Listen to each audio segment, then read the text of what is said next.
Welcome to the Inspired by Jacqueline podcast, a refreshing place for women struggling with entrepreneurship, faith, or infertility. Stay tuned for today's episode.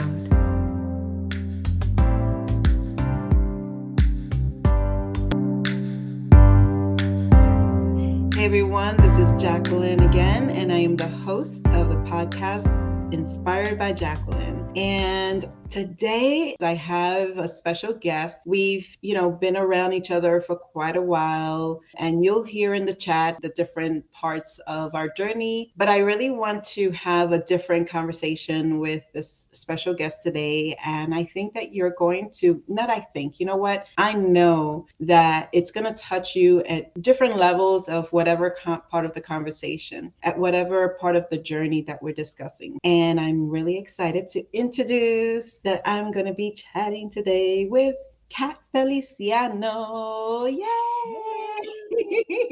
And now I'm going to have Cat share a little bit about herself in a few minutes so that you can get a quick glance into her world. And then we're going to elaborate later. So Cat, how are you? And thank you for being here. Hi, I'm so excited to be here. I love talking to you. So getting to talk to you and let other people hear our chats is phenomenal to me. I love it. Thank you for having me. So Kat, tell me a little bit about what you do right now and what you've done in like a really quick blurb. Right now, I am the manager of special events for the James Beard Foundation. My quick blurb about myself: I am a Brooklyn-born Latina. And thank you very much. Brooklyn and Bronx in the house. Hey. And both Boricua. Hey. I've been in events for 2 decades or a little over, but we will not age me, people. We will not age me. And I am really enjoying the career path that I've had. I've met so many people, including yourself. So this has really been a great life. Awesome. Quick thing. How do you like to start your mornings? Ay, mi amor, pero con un cafecito right here. A little coffee, some music, get myself ready for the day. Whatever it holds, there's nothing that coffee can't fix. And what kind of coffee? Bueno, I have been lately drinking the Café du Monde from the New Orleans Café du Monde. It's got chicory in it. It's so good. Not to say that I give up on my Spanish coffee, which I usually have Balcono, but today and the last few days, I've been on a New Orleans kick. I don't know. You should try it. That is awesome. I definitely need to try that. And because I know you have the taste of the Spanish coffee, I'm sure that it's going to be great. So I'm looking forward to that. And, I have to start my mornings with my Bustelo, especially if I'm home. If I'm not home, I start off with either a Dunkin' coffee, which is kind of like watery down, but watery down version of Bustelo. But I usually get that, or a Starbucks misto. I was going to this one location and I would stop. It was like a Starbucks inside like a hospital. I was like, oh, let me get this. And it seemed like the person was Puerto Rican. And whenever I asked for a cup of coffee, he would always give me the misto, like if he knew I was Puerto Rican. and I was like, I have to ask him the next time that I go. So I asked him the next time I went, and I said, can I ask you a question? Like, what type of coffee is this that you're putting together? He's like, oh, whenever you go to any other Starbucks, that's not me, because I'm going to give it to you. It's called misto. I was like, oh my gosh, this is the best. Thank you so much. And it's basically steaming the milk. And I did not know. I was like, I didn't know what was in it, but when you put me onto it, and ever since then, because I've also cut down on sugar, so I'm not having like the Starbucks frilly stuff that I used to have, I go and I ask for Cafe Misto. And I recently, a friend of mine visited from Florida, and she said, I don't usually get Starbucks because I don't really like it. And I was like, no, girl, let me put you on something my friend told me. Okay, we're going to ask for a Cafe Misto for you. She was like, oh, you're right. It does taste like Bustelo. I was like, oh my gosh. So now I'm just putting everybody else onto your little secret. I love it. Oh my gosh. It was like the funniest thing. And now I go and I'm like, oh. And sometimes I'm hesitant because I'm like, do they know what that is? Like, I thought it was a top secret type thing. And I was like, oh, I'm putting everybody up on this. It's like, oh, if you like Spanish coffee and you go to Starbucks, do this. So I'm glad Right. that you're passing on the tradition. Yes, we cannot gatekeep this. We need Oh, something we no, no, like no. there. So tell me, Kat, what I know you're working now for James Beard Foundation, but tell me, what industry did you originally start off? Oh, what? Well, oh my gosh, when did I start? I think my first taste was actually in publishing, where I had to like put together conferences. But where I really was able to work in an events department was for Universal Orlando Resort in Florida. Mhm. That's where it was like all coming together. My love of food and catering, my love of organization and logistics with the event planning. That's where like the dream really started to come true. Oh my gosh, I'm really in this. So it was a lot of fun all those years of being able to work in, because that's kind of like entertainment. It was really amazing getting to work there, having all the experience with different aspects of entertainment and being able to put forth my skills and love for the events industry there. Awesome. And how did you venture into entrepreneurship? That I moved back to New York in 2012, and I thought to myself, well, I really want to try to make a name for myself at home. So I wanted to try to venture into entrepreneurship. And when I first started doing kind of like freelance before actually establishing Mhm. the DBA and all that, I was just doing freelance work. And then I came across the course that you were teaching, and that helped me even more to realize that this is what I wanted to do. I wanted to be my own boss. I wanted to be that boss lady, and I Mm. wanted to make this a real thing. And so by 2013 is when it really happened for me. And what part of that entrepreneurship do you feel has been memorable? Are you still an entrepreneur? Do you still have your business? Because I know that now you're in James Beard and that's more of the food piece and events still. So tell me a little bit about it. I know it seems like a roller coaster from one end to Oh, the other, but hey, it's like every experience is amazing as long as you get to the point that it's, oh my gosh, this is my passion. So walk me through a little bit about that journey. to answer your question, I do not have my business anymore. I closed it in 2020, not exactly because of the pandemic, but it kind of felt like the right time to just close it down. I was having a lot of health issues. I can share that I have lupus and connective tissue disease, and it had done a lot of damage, and therefore I realized at that time, since the rest of the world was slowing down, it was time for me to also slow down. But the fun part of being an entrepreneur was that I had my hands in every bit of the event. So I was able to talk with my clients about what kind of food they wanted to serve, what kind of theme with the menu or with the decor, like everything just tied together because this was my business. I could do as much as I wanted or as little as I wanted for the client, or bring in colleagues that were professionals in different areas and work with them as well. I really enjoyed that part of that. And then getting myself back into working for someone else now, like we've said at James Beard, I still do get to do a lot of that, more so here with being able to meet different chefs and speak, or I don't exactly speak to them, but like when we have communication about their menus and getting to understand their styles and the kind of ingredients they use and the reasons that they do, like it's really fulfilling a lot of my passion there as well. And being able to put that into an event, it's just full circle for me. That is awesome. I love that. And because I personally know from Kat that she is a foodie, and reference to knowing different types of foods for what type of events and music. Oh, that's another thing we're going to Oh, talk about.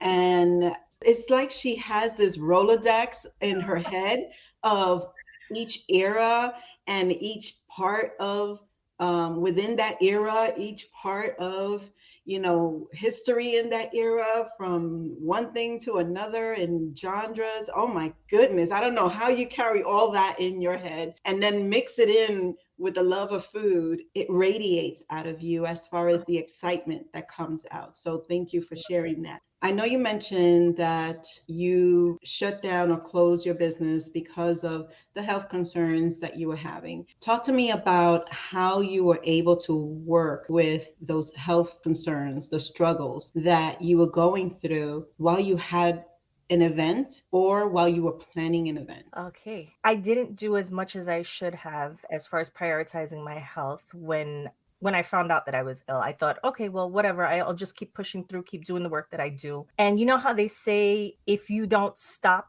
for your body will stop you. Mm-hmm. Unfortunately, that's what happened to me.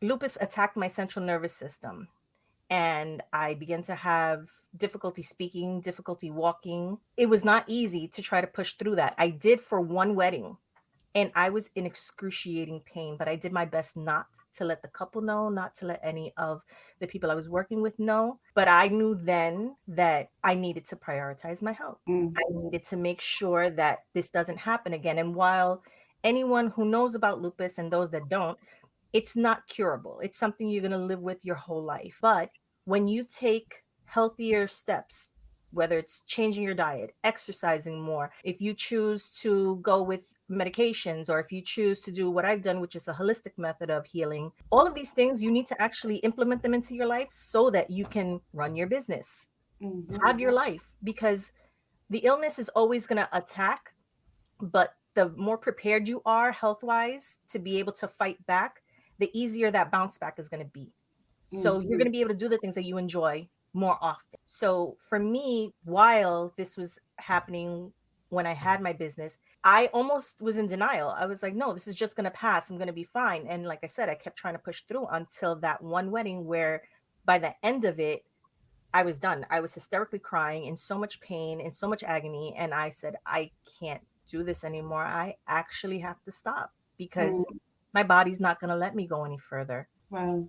When were you diagnosed? I was diagnosed in 2009, Mm. a really long time ago, but I didn't really do anything about it until the attack, till it shut me down, which was 2018. So it took me over a year to recover from that.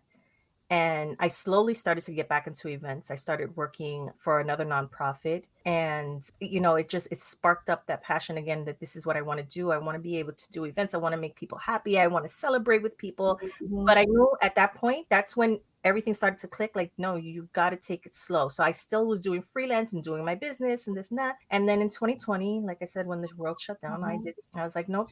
Thank you for sharing that because it's so crazy. I've had different conversations with people, and events are supposed to be celebratory events, right?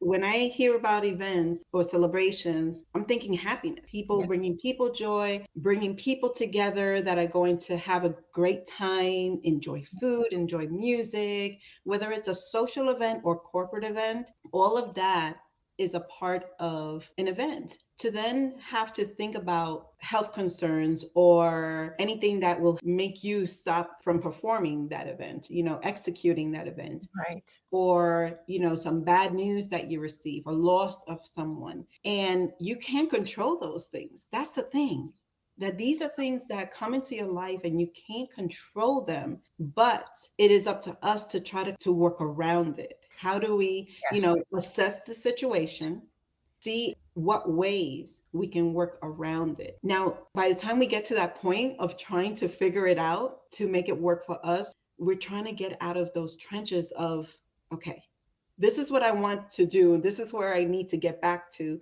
What do I need to do? Okay, I can't control that situation, but I can control my mindset. I can control how to my best to get out of this box that I'm in so that I can continue this world of happiness.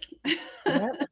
Because this is what we are in. We're in an industry that is a world of happiness, a world that we're, producing something for people and Hmm. for people to be happy. So Absolutely. it's such a roller coaster of emotions that, I'm truly honored that you were able to share this piece of, your health, right? Because correct me if I'm wrong, lupus is something you live with once it gets diagnosed. Yes, it is. It's lifelong. There's no cure.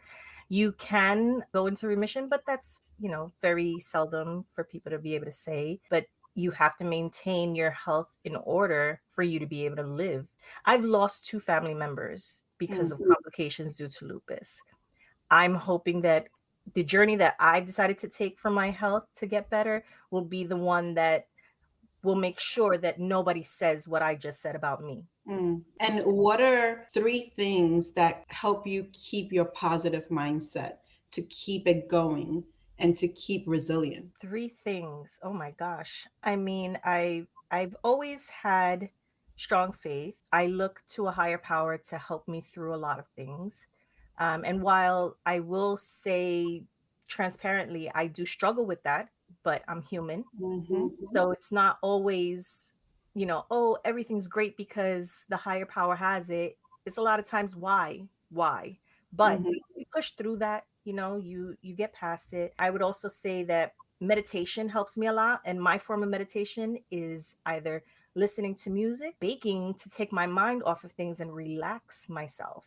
If I'm thinking too much, if I'm overthinking too much, I say, okay, what can I bake? Find a recipe really quick. Let's get to it, because you need a certain level of patience to bake. It's not throw ingredients in there and make something wonderful. You have to stop.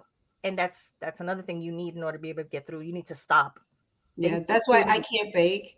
I know how to bake, but I can't bake a cake because I'm always moving around and I can't stay still. So I will put, the last time I tried to make a cake, I put the cake, I was like, ooh, this is good. I'm doing good. I actually did one really good for the first time. And then I was like, ooh, I'm good. I perfected it. Let me try this again. And then I put it in the oven and I stepped away, came back. I had to throw it out because it was a hot mess. It Oh didn't taste. It's no. just, I don't know what happened to it. I killed it. I didn't burn it, but I killed it somehow. Oh my goodness. Hey, we all go through. I so hated baking. so I hated baking it. is not a meditation for me, but music is. Music is, and cooking. Love, love, love cooking. Absolutely. So I'm gonna go from that. And you mentioned something in reference to music, your love for music. I call you a music diva because, like I said Your before, favorite nickname ever. we have a Rolodex. Cat. You know, when I call you and you're like, I was like, oh, what's this music? You're like, if I don't know, I'm gonna find out, right? And you're like back to me with like an answer. Okay, you're a music diva, and you have every genre I feel in your head. But what is your favorite genre and why? I have two favorites. Ooh, So go I don't ahead. know if that's okay, but I Spill can't it, pick spill it. one or the other. So my two favorites are R&B and salsa. Ooh. And I have to say that the reason for that, mostly with R&B, is because, excuse me, my mom and dad always played music when I was growing up. Me And too. it was whether we were cleaning or there was a Oh my party God. going on or everybody was just like in a somber mood, there was music always playing. So that's where that love of music in general came. But R&B, always, I was like, this just touches my soul. At Mm. 11 years old, I'm singing heartbreak songs as though I even have a clue what in the world a heartbreak feels like. I'm here like, I love blah blah blah. And I'm like, what? Why was I singing that? And then as far as salsa, I mean that's the song, the music of Mm. our people. So Our people, I yeah. love to dance, have fun, get that sweat out, and just have a good time. And it Mm. reminds me of really good times with family. But I mean, also those have some really good lyrics to them too, and Oh heartbreak yes. lyrics to them. So I'm all about the the what I used to say, Cortavena playlist, because Uh-huh. it's like, oh my goodness, the love, the heartbreak, the feelings. So I know we're jumping around. I have to go back to the coffee question. Oh, okay. If you can have, and this is a fun fact question, if you can have coffee with any historical figure, who would it be? See, so here I have to say that I can't think of a historical figure, but I could think of someone who has passed on that I admire so much. Okay. And that would be Anthony Bourdain. Now, I don't know if he would actually drink coffee Ooh, with me. We might have like a whiskey or something together, but yeah, let's just pretend that it's like a that is coffee coffee flavored whiskey or with something. whiskey. But I would be so interested to speak with him, pick his mind on Mm, different topics, because he just had a way of speaking and getting people to understand things that mm. you might not otherwise understand, especially about the culinary industry, the restaurant industry, just in travel. I mean, if you've seen any of his shows, read any of his books, you'll know that he was very well versed in different areas. Just in my book, a genius. And I would have loved to just sit down and listen to him speak, even if I had nothing to say in return, just hear it come from him and not an edited version of him. I just would have loved that. But he is a historical figure in the food industry. Okay, you know what? I will Yeah, take that. Yes. he is. You know, it doesn't have to be in the 1300s. He You is about to say because 1900s, and I'm hearing way too much of that when people are calling us older because we were born in 1900s. I'm like, listen, stop yourself right there. But I love, thank you. Yes, not in the 1300s. You're right. Not oh my 19. goodness. I think for me, my person again would not be historical, but they're historical to me anyway. They weren't famous or anything like that. It would be my grandmother from Orocovis, from El Campo, because whenever I would go there, you know it was about the fresh chicken soup, the Mm, fresh, because they're in the campo, the mm-hmm. fresh viandas. And I would have loved to have a cafecito with my grandmother. I know that I had, before she passed away, I know that I had a nice conversation with my grandfather before he passed. And I was really filled with so much joy with that conversation. He took it back. He told me how he sewed things in those little carts with the foods and the, Uh, oh my gosh, it was just really, really great to hear that. And I would have wanted to have that conversation with my grandmother over a cafecito and, tell her about this exciting world, that this industry that I'm working with and things like that. So, when you're running a business, sometimes life just goes so quickly. And yeah. like you said, you're running, running, running, and you don't stop. And sometimes your body will, like, hey, I'm knocking right now. You need to stop because I'm going to trip you right now.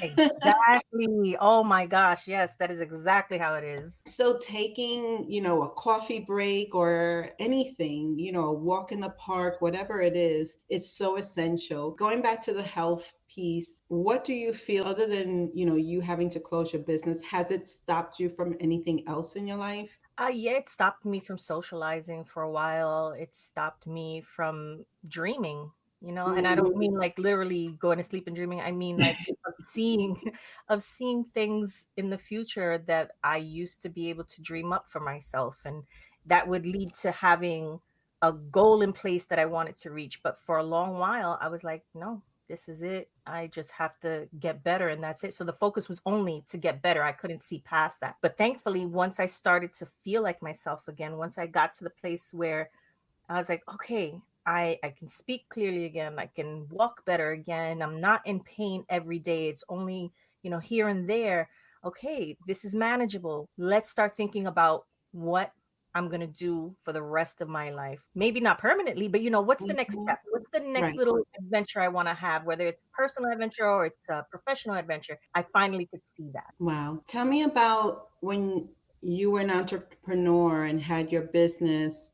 What type of struggles, other than your health, what type of struggles as a business owner did you find out there, in whether it's connection wise or building relationships or just growing your business, facts that you needed to understand? What kind of struggles would you share as far as what you went through? I would say that a lot of times it was a struggle to let go of control and realize that I had to put trust in other people to execute what we had at hand. And I I know that's hard sometimes. Yeah. It is, especially if you're working with someone for the first time. It doesn't matter what their credentials are like, what their reviews are like. You're like, Mhm. okay, but this is the first time you're working with me, and I have this vision for what I want to get done. So that that took a while to be able to put trust in other people and know that there are people who do have the same mindset of I want to do this correctly. I want to see the end result be something that everyone enjoys. But then you come across those that kind of put you back in that place because they don't really care, or Mm, they have less concern with what the final product is and more concerned about how they want things done. right. So those were struggles that I had. It was also kind of difficult to find, for me anyway, to find the help that I needed, like for the events to be executed, because I was really just me. I didn't have a Mhm. team. Mhm. Reaching out to people and just seeing if they would be available and getting that team together and making sure everybody understands things and gets along. The one thing also that, listen, you and I have intertwined lives on many levels. So I just have to say once again, yes, I reached out to you. You put me in contact with your students, former students, and even some of my classmates Mhm. helped me. But the one thing that I loved about that community that was built is that we did all have the same mindset. But once they Mhm. started their own businesses, it was, of course, harder to have their availability. Right. So for me, it was like, oh gosh, where am I going to find staff to help me for this event? So that was, another challenge. We got through it, but it was still another little obstacle that, like, how does one go about finding a good team to be able to work with you on all these events that you want to make sure once somebody says your name, they're like, yes, I went to that event. It was amazing. Not, oh yeah, I went to that event. Their team stunk. Like I could not stand Mhm. it. So that's not so easy. Wow. What is something that you can tell, at least one thing you would tell someone who's running their business and just found out that they have a health concern and but they still want to run their business because they this is their passion?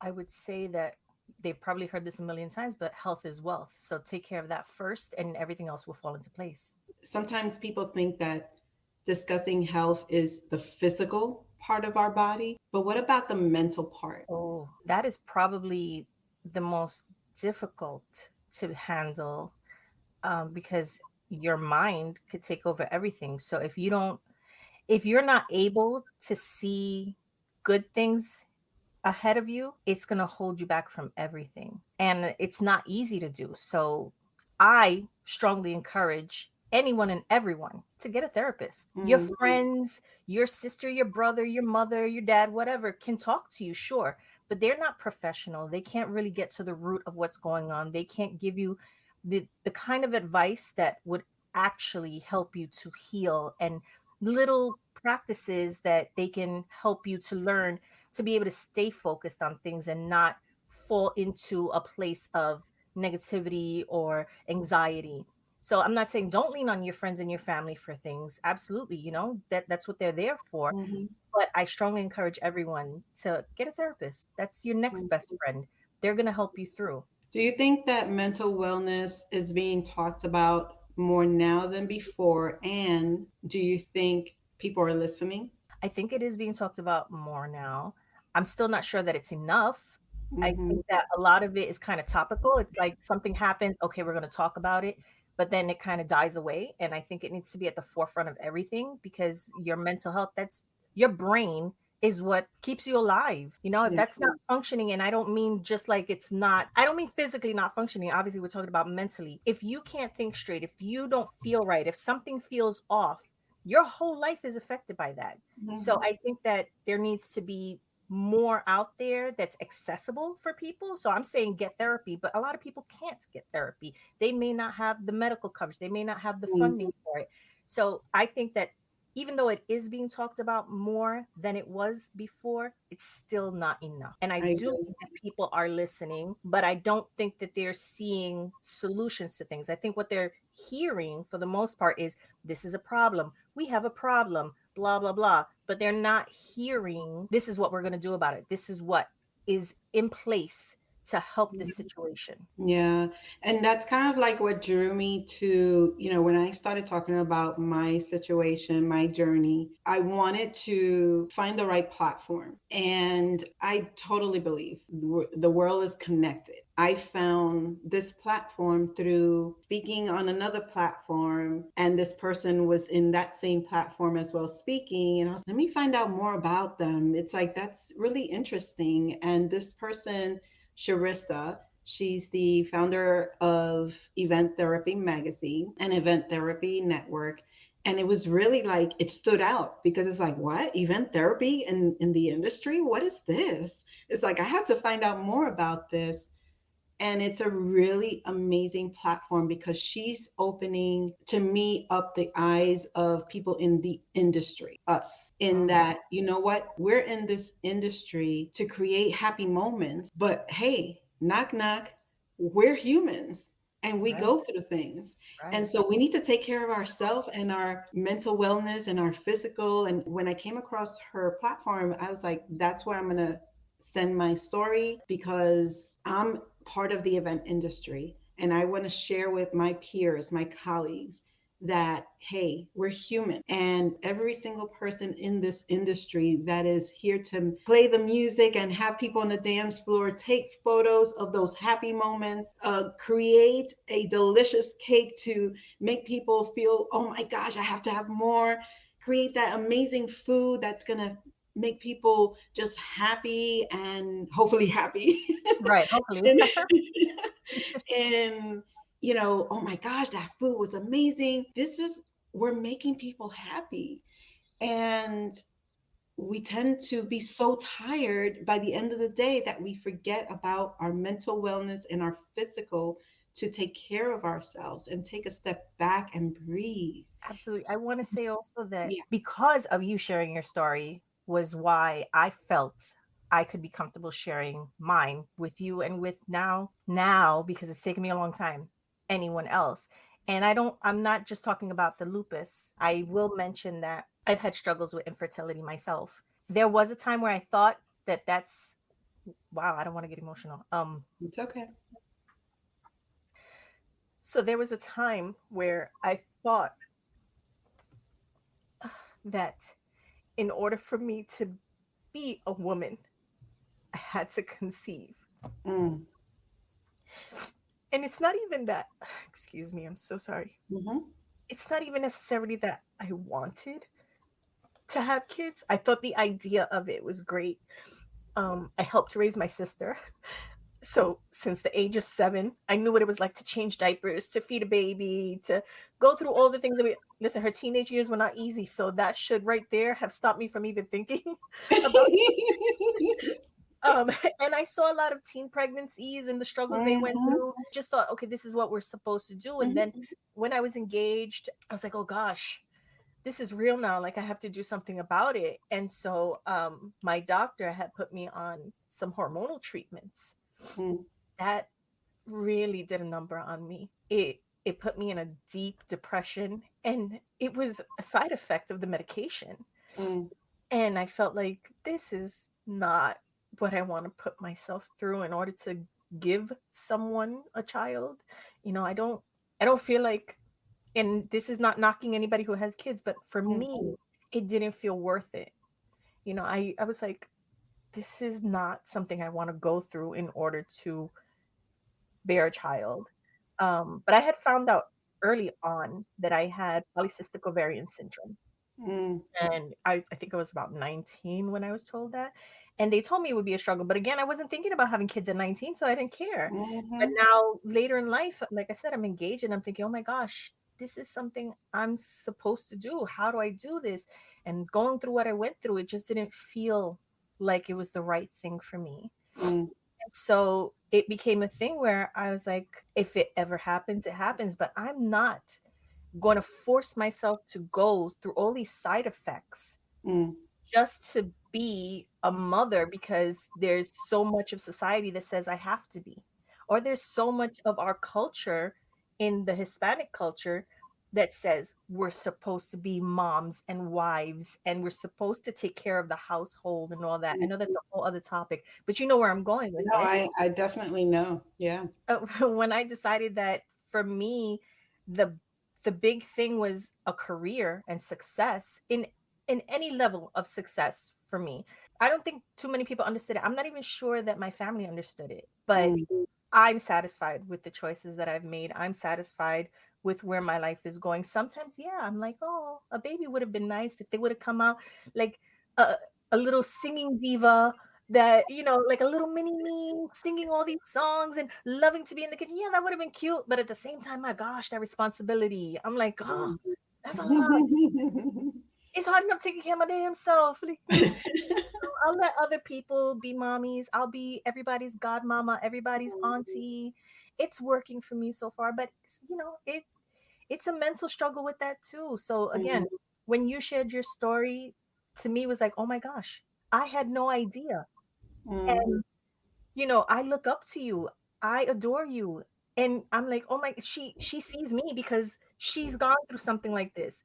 So holy cow, I need to share it too. As hard as it Mhm. is, because I don't even know how many people that are gonna listen to this even have a clue about this part of my life, because I never felt like sharing it. Yeah.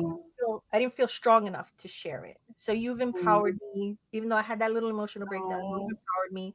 So I am so grateful for you being open and sharing your story with so many people, especially like you said in our industry, where we're gonna mhm, have to put on that happy face, that mhm, mask. We have to be the best actors and actresses out there. You can't let your client, your colleagues see what you're going through, because we're celebrating, remember? mhm, Doing this for everyone to enjoy. We can't show what we're actually going through. So mm. that's because we have to put the client first. We Yeah. don't allow ourselves to really show what's going on, and it will just, oh my And goodness. that's why you have to be so passionate about the role that you have, because if you're not, all of that is going to consume you, especially if you're hit with a health illness where you're just struggling. And I am so honored and happy that you shared that and that you were empowered by my story and that I shared about my infertility journey. I am so honored that you were brave enough right now to share that, because 30 years, I'm like, I think about it, I'm like, God, 30 years, that was all within me. And it wasn't that I was struggling throughout the entire 30 years. Right. I was just, my struggle was more so in the beginning part of those 30 years. Out of those 30 years, the first, I would say 8 to 10 years, the struggle, the depression, that I was starting out my business and clients coming to me, oh, I want to have a baby shower. Can you plan it? What? Oh gosh, yeah. And I'm like, yeah, sure. Happy smile. And I was genuinely, and don't get me wrong, I was genuinely happy because this was something that I love to do for others. Mhm. But it was killing me at the same time. And I'm like, God. And then, going back to what you mentioned earlier, holding on to your faith. And I had to hold on, but I saw darkness. Cat, it was so Mm. much darkness. And it's not easy. Everyone who is diagnosed with infertility, first of all, I thought the same as you, that I'm Latina, I'm a Latin girl in my Latin family. Babies are popping out of Right. everywhere. Right. And if I touch a boy's hand, I was going to get pregnant. Right. It should be that simple. That's what we thought. It should be that simple. That's what I saw. I was like, I don't know what anybody else was seeing, but I know that's what I saw. And so I was like, what do you mean? To then going the different steps and the journeys. And I had to, it was either me or wanting to have a baby. Mhm. And I decided at a certain time that it was I'm choosing me, because, and if it happens, it happens, but Exactly. I have to choose my mental wellness, because it was consuming me. I was like consumed in darkness and depression. And I'm like, I can't live like this. And so I had to give it to God and ask for him to help me go through this. And I had to make a decision. Like you said, every decision is individual. So there are many ways to conceive Mhm. other than natural, Mhm. but you have to make a choice as to what your journey ahead is going to be. And my journey was to say, enough. I can't go through all these shots. I can't go through. Right. It was just like a cycle of, oh, shots, shots, shots. And Not oh, the good kind. now, and not the good time. And then, oh, yeah, not the shots. Right. I wish I would have thought about having those shots as well. Right. And then coming to that pivotal moment of, okay, now we're waiting, we're doing the countdown, and then my period will come, and then the downer. And I was like, that's it. So you have to, if you can't control a situation, you have to learn how to control, like I said earlier, find a way to control your mindset, because Mm. that you can control, Right. right? And so I said, that's it. I'm moving ahead, and this is going to be me going forward. Positive mind. and trusting God that He's going to take me forward, be more resilient, be more faith oriented and strong in my faith. And I kept that focus, that I kept on concentrating on my business. And you could say it was like kind of pushing my business forward and the rest behind me. And fast forward 30 years later, in the last, I would say 20 years, I've been happy. I am a happy person.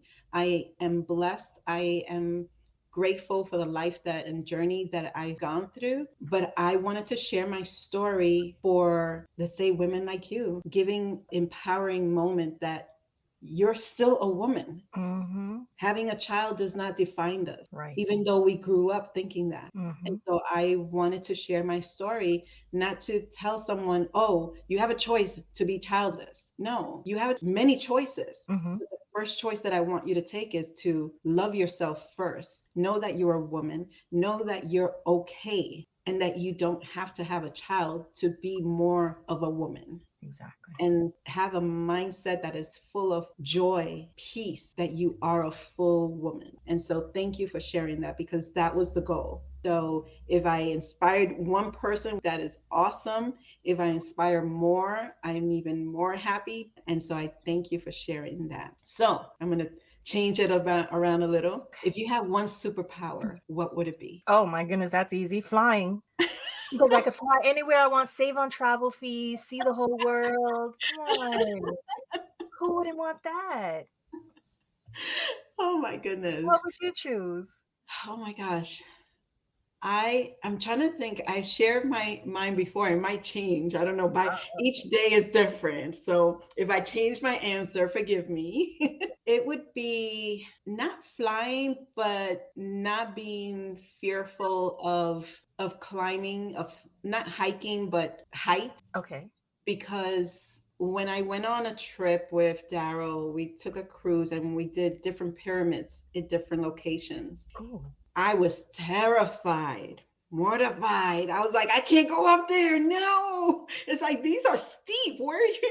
We're going to fall backwards. Oh my God. And he said, hold my hand. I got you. He's like, you got to see what's up here. And by the time I got up there, even though I was sweating and my nerves were a hot mess, it was the most beautiful thing that I was seeing. And I think I would love to see more of that, more of that beauty of the earth, of just, I love nature to a certain extent. Okay. I don't like bugs. I don't like all these. No, none I of just that. love, Let's get rid of all those things.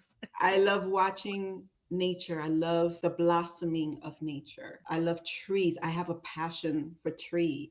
So I love the way they move, how they grow, everything, and the cycle of trees. So if I were to have the superpower of just climbing these steep mountains or whatnot, to see all that nature of trees and just the evolution of nature, that would be really beautiful. So that's something I would, similar That to flying, sounds but so much deeper than my answer. Like, no, flying, I man, get it, because hey, the cost of like flying is I'm cheap. ridiculous. I just want to save money. You're You like, want to go like oh, this. You want to snap your no, finger, be like, okay, today I want to go to, I do want that to join you with that one, okay? I want to have some croissants. Let's go. Let's Shoo. go to New Orleans for Oh the yes, actual some official. beignets. Let's snap our fingers at the same time. Wow, we're Yeah, there. there we go. So that's empowering as well. Okay. So, what do you think would be the biggest takeaway from today's chat that you want listeners to take away today? Oh man, that question isn't easy because we talked about a lot. But you know what? If I don't refer to exactly what we talked about, what I will say is that I think it's so important to foster relationships because this right here Mhm. could happen. You have the opportunity to enjoy a conversation with someone who you built a really solid relationship with. It started off strictly professional, me learning from you, working from you, and now actually being a friend. And I think that it's so important to have that and to be able to, like I said, chat and have other people take something from the conversation that we've had because it's just flowing, but you Yeah. don't have anything specific that you're trying to put out there. So Mm. I think that definitely people need to make sure that you keep these relationships, be of service to people, and just enjoy relationships like this, because I certainly do. Awesome. And so do I. I mean, you know me, I'm all about building relationships, and I definitely agree. I see the value of those relationships, and especially in our industry as an entrepreneur, even if you're a solopreneur, building relationships is really important, especially when you're struggling. Yeah, So that covers a lot of boundary relationships. absolutely. Is there something that you didn't share that you would like to share, or you No, think we covered everything? I think I bared it all today. And I totally am happy about everything we discussed today. It's just really, really interesting how, we start chatting, and this is always our conversation. We start chatting about one thing and we're like Yeah, going oh through yes. everything else. But I think that one thing I would like to ask you is, when those days that I know that you're a woman with strong faith, but those days that you don't feel that strong, what do you do to kind of get yourself back to that moment? Uh, let's see, because sometimes I go through a few days of those moments. I want to say that I kind of like accept the fact that I'm not always going to be able to stay in that mode of faith. I'm human. Again, we've referred to that a lot, but it's something that people need to remember. We're not perfect. We are imperfect. And so when I have those moments, in order for me to get back to it, I just have to let myself go through it. I kind of just have to let it fade away until I start to feel like myself again, put myself back in center, get my mind right. But I don't force it by no means. Because I think if you start to force anything, it's not going to genuinely come back to you. It's not going to be there for real. It's just going to be you forcing yourself. So, yeah, it's just taking the time to go through whatever the feelings, the thoughts are, and get myself back into place. We're soul sisters. I'm convinced. I love I this. am convinced. That's it. We're soul sisters. Woohoo! Even though we knew that already, but Now we're vocalizing it though. that is actually, it's very deep, because now that as you were explaining it, I was like, wait, I do that. Yeah. And I think that's why I always say, take a deep breath and take a step back, Right, because that actually helps me. It, like you said, going through it, and then, because your mind is so consumed with being in that moment, right. that you have to let whatever go through. It doesn't mean you're letting it control your entire being, No, but you need to let that process sink in, so that you can evaluate and find out how to come back stronger. that was And so even well said. Thank you for that. what you shared really brought back that there's imperfection everywhere. We're Hmm. imperfect, and it's up to us to find those ways to get back to where we should. Everyone goes through struggles and challenges every single time. We'll need to overcome it, and also expect for the road to be crazy again. It's a journey that is ahead of us. So thank you for sharing that, because that was really, really important, very key to everything. So I know you have this amazing Instagram page on food. So how can listeners connect with you and learn more about your passion of food, and just connect with you in general? You can follow me on Instagram at so.dope, and that's so.doughpe. I need to ask you, because Yeah. I don't think I've asked you this. How did you come up with that name? Because so dope, okay? Because I say it all the time, first of all. And I was like, how can I make this sound foodie? And lo and behold, Google, I'm like, I've got to find a pun, a food pun. So I was like, oh my gosh, I say so dope all the time. And I found dope as in dough and a P Dope. and then, right? Dope. I love it. Oh my God, this works. I love it. And I took it. I was like, yes, that's me. So dope. I so love it. Oh my God. I see also, I'm not trying to give you more work, but I see a page, a blog post, or a page that you Oh, all about food and the fun facts. well, from your mouth to God's ears. Thank you. Mm. Let's see if that ever happens.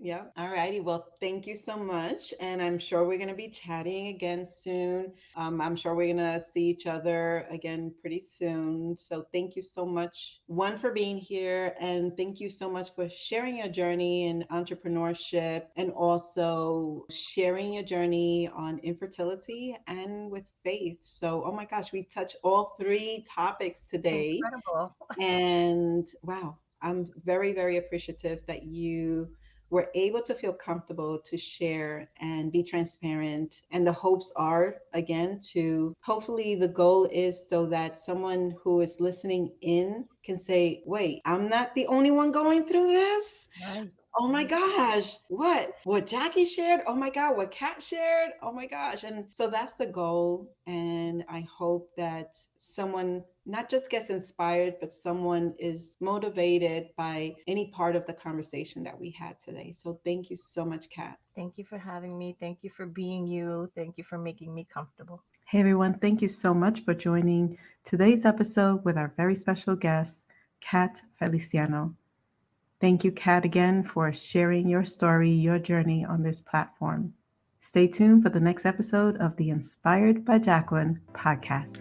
Take care. Bye.